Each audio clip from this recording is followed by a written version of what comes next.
안녕하세요. 정보의 신입니다. 얼마 전 생마차를 비롯한 저가 맥주 프랜차이즈가 우후죽순 생기는 미투 브랜드 현상을 말씀드렸는데요. 그런데 이들 브랜드가 국내에서 가맹 사업을 진행하기 위한 필수 조건인 직영점 1년 운영 기간을 채우지도 않고 어떻게 단기간에 수많은 짝퉁 프랜차이즈 본사를 설립해서 가맹점 모집을 할 수 있었는지에 대해 궁금해하시는 분들이 계셨습니다. 그래서 오늘은 현재 가맹사업법의 허점을 이용해 가맹점을 모집 중인 브랜드 본사들의 꼼수에 대해 알려드리겠습니다. 국내 프랜차이즈 시장에는 유행하는 브랜드가 등장하면 순식간에 유사 브랜드로 상권이 도배되는 일이 수십 년간 반복되어 왔습니다. 그래서 이런 무분별한 미투 창업을 막기 위해 가맹사업 본사의 진입장벽을 높이는 법안이 지난 2021년 11월에 시행되었는데요. 해당 법안의 주요 내용은 바로 가맹본부가 한 곳 이상의 직영점을 1년 이상 운영할 경우에만 가맹사업을 할 수 있다는 것이었습니다. 하지만 제도가 시행된 지 약 3년이 지난 지금 해당 법안을 우회하는 꼼수가 난무하고 있는데요. 우선 당시 직영점 1년 필수 운영 제도로 변경되기 직전 가맹사업을 바로 할 것도 아니면서 묻지마식으로 상표를 등록해둔 수많은 브랜드가 있었다는 사실부터 확인할 필요가 있습니다.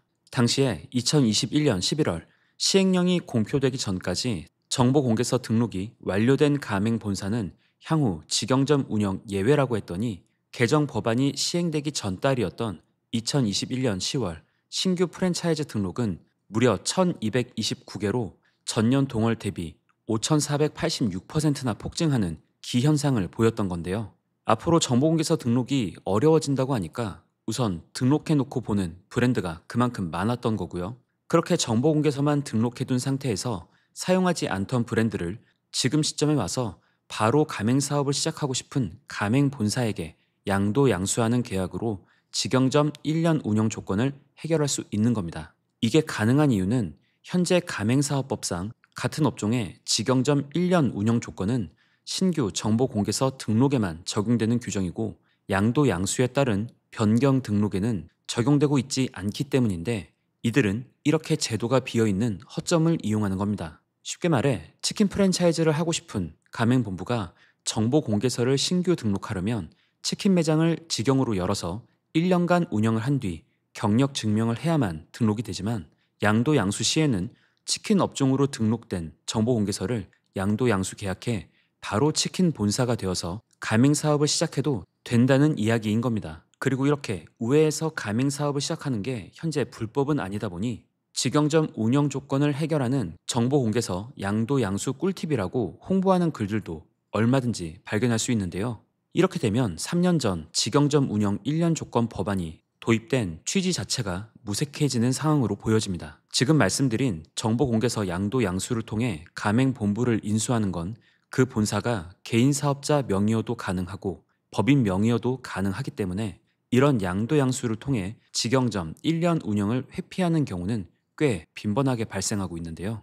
실제 국내 포털 사이트에는 프랜차이즈 하려고 정보공개서를 등록해 놨는데 이제 필요가 없어서 정보공개서를 양도한다는 글도 찾을 수가 있고요. 프랜차이즈 가맹 사업을 하려고 하는데 직영점 1년 운영 기간이 너무 길어서 양도양수를 하고 싶다는 문의글도 찾을 수 있었습니다. 또한 각 지역 내에서 다양한 업종의 정보공개서 양도양수 매물을 중개하는 사이트도 찾을 수가 있었는데요.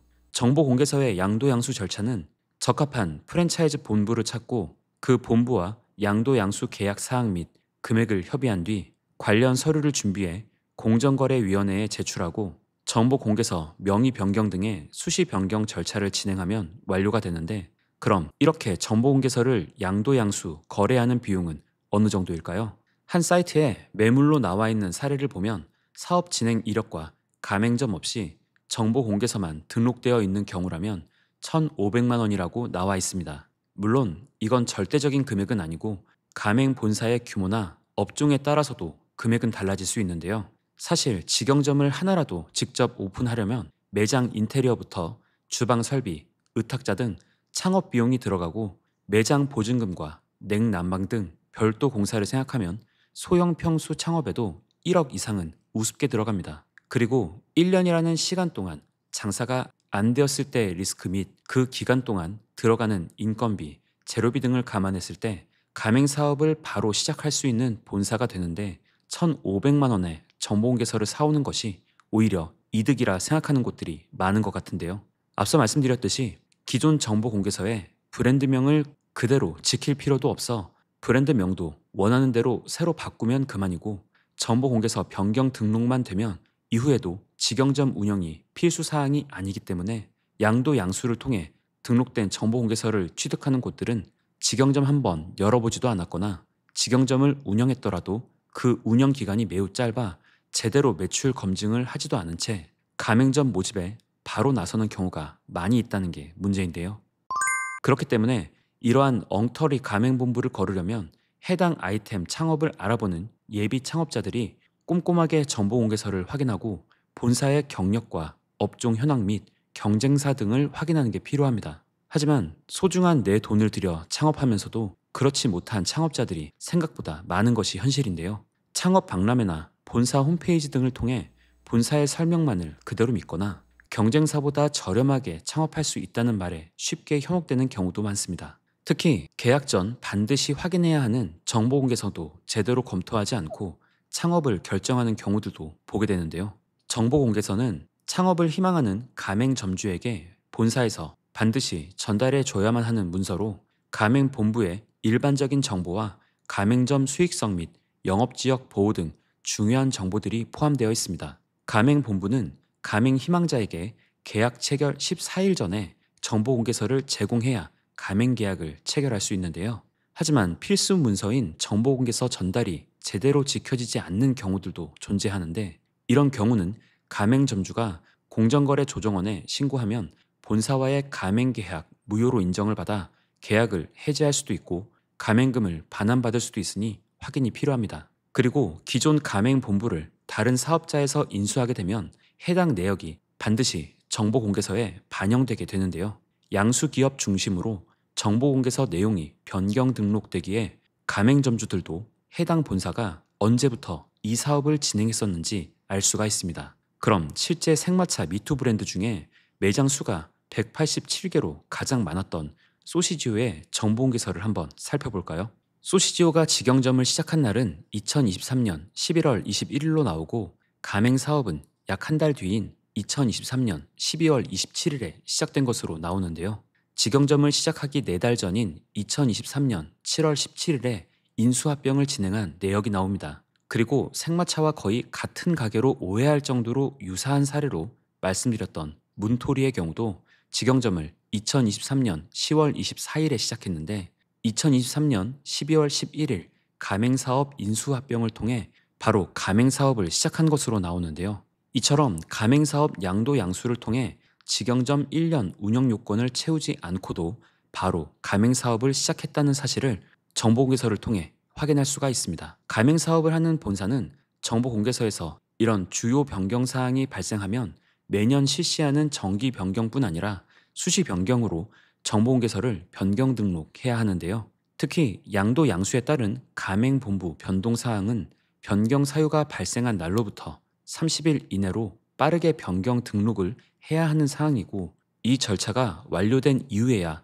가맹점 모집을 할 수 있기 때문에 법률 검토를 비롯한 변경 절차를 전문적인 가맹거래사를 통해 진행하는 경우가 많습니다. 가맹거래사는 공정거래위원회에서 주관하는 국가 전문 자격사로 프랜차이즈 관련 법률 및 경영 컨설팅 업무를 하는 자격사를 말하는데요. 가맹점주들은 본사와의 계약 해지 상담 등을 목적으로 가맹거래사를 많이 찾지만 가맹본사에서도 정보공개서 변경 등록 등 빠른 프랜차이즈 관련 업무 진행을 가맹거래사를 통해 진행한다고 보시면 되겠습니다. 그리고 참고로 가맹거래사 개인이 1인 사무소로 독립적인 영업을 하기도 하지만 프랜차이즈 컨설팅 기업의 형태로 전문화되어서 해당 업무를 진행하는 곳들도 많은데요. 국내에 정보공개서가 등록된 프랜차이즈 수는 무려 12,500여 개에 달합니다. 하지만 그 중에 직영점 없이 등록되어 있는 브랜드는 가장 최신 데이터인 2023년 기준 6,822개로 절반이 넘는 수준입니다. 그만큼 제대로 사업을 진행 중인 국내 프랜차이즈는 얼마 안 된다는 건데요. 프랜차이즈 산업의 목적이자 순기능은 어떠한 업종 안에서 우수한 시스템을 만들어낸 본사가 가맹점에게 해당 아이템을 사용하는 영업권을 일정 지역에 주면서 시장 개척을 해나갈 수 있다는 것이라 볼 수 있습니다. 하지만 이렇게 본사가 직접 직영점을 열어본 적도 없고 해당 아이템으로 매출을 제대로 증명한 적도 없는 상태에서 봉구비어나 생마차처럼 누구나 만들어낼 수 있는 시스템을 이용해 짝퉁으로 브랜드를 만들어내는 가맹 본사가 나타나는 것 자체를 막기는 힘들어 보이는데요. 왜냐하면 여러 가지 꼼수를 부릴 수 있도록 적극적으로 안내해주는 일부 가맹거래사나 프랜차이즈 컨설팅 그룹, 그리고 양심 없는 본사들이 언제든 나타날 수 있는데, 지금처럼 예비 창업자들 중에 잘 알아보지도 않고 유행이라고 덜컥 창업해버리는 점주들이 많다면 본사에서 손쉽게 한번 치고 빠지는 역사는 반복될 것이기 때문입니다.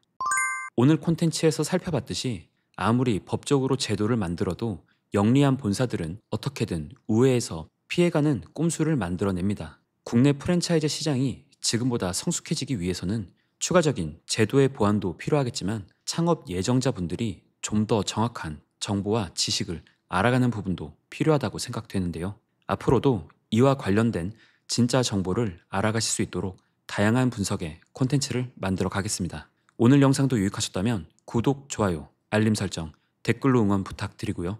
저는 다음 영상으로 다시 찾아뵙겠습니다. 오늘도 시청해주셔서 감사합니다.